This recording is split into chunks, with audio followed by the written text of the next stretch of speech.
Hi all, sports മീഡിയയുടെ പുതിയൊരു വീഡിയോയിലേക്ക് സ്വാഗതം. 2020 വേൾഡ് കപ്പില് ഇന്ത്യക്ക് രണ്ടാം ജയം. നമീബിയെ 93 റൺസിനാണ് ഇന്ത്യ പരാജയപ്പെടുത്തിയത്. ഹാർദിക് പാണ്ഡ്യയാണ് കളിയിലെ താരം. ആദ്യം ബാറ്റ് ചെയ്ത ടീം ഇന്ത്യ 20 ഓവറിൽ 209 റൺസാണ് നേടിയത്. പരിക്കേറ്റ അഭിഷേക് ശർമ്മയ്ക്ക് പകരം ഇറങ്ങിയ സഞ്ജു സാംസൺ വെടിക്കെട്ട് പ്രകടനമാണ് കാഴ്ചവെച്ചത്.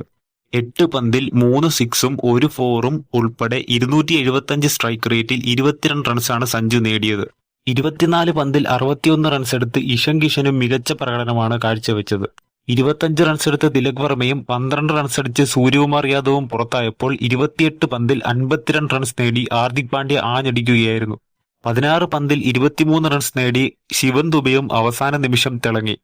അങ്ങനെ മികച്ചൊരു ബാറ്റിംഗ് പ്രകടനമാണ് ഇന്ത്യ നടത്തിയത്. 210 റൺസ് വിജയലക്ഷ്യം പിന്തുടർന്നു വന്ന നമീബിയെ 116 റൺസിന് ഓൾ ഔട്ട് ആക്കുകയായിരുന്നു ഇന്ത്യ. 2 ഓവറുകൾ മാത്രം എറിഞ്ഞ് 3 വിക്കറ്റുകൾ നേടിയ വരുൺ ചക്രവർത്തിയാണ് ബോളിംഗിൽ ഇന്ത്യക്കായി കൂടുതൽ വിക്കറ്റ് നേടിയത്. 2 വിക്കറ്റ് വീതം നേടി ഹാർദിക് പാണ്ഡ്യയും അക്ഷർ പട്ടേലും തിളങ്ങിയപ്പോൾ ഓരോ വിക്കറ്റുകൾ വീതം ഹർഷദീപ് സിംഗ്, ബുംറ, ശിവൻ ദുബെ എന്നിവർ നേടി.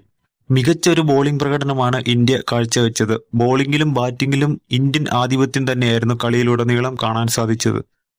ഇനി അടുത്ത മത്സരം പാകിസ്ഥാനെതിരെയാണ്. 15-ാം തീയതിയാണ് പാകിസ്ഥാനെതിരെയുള്ള മത്സരം.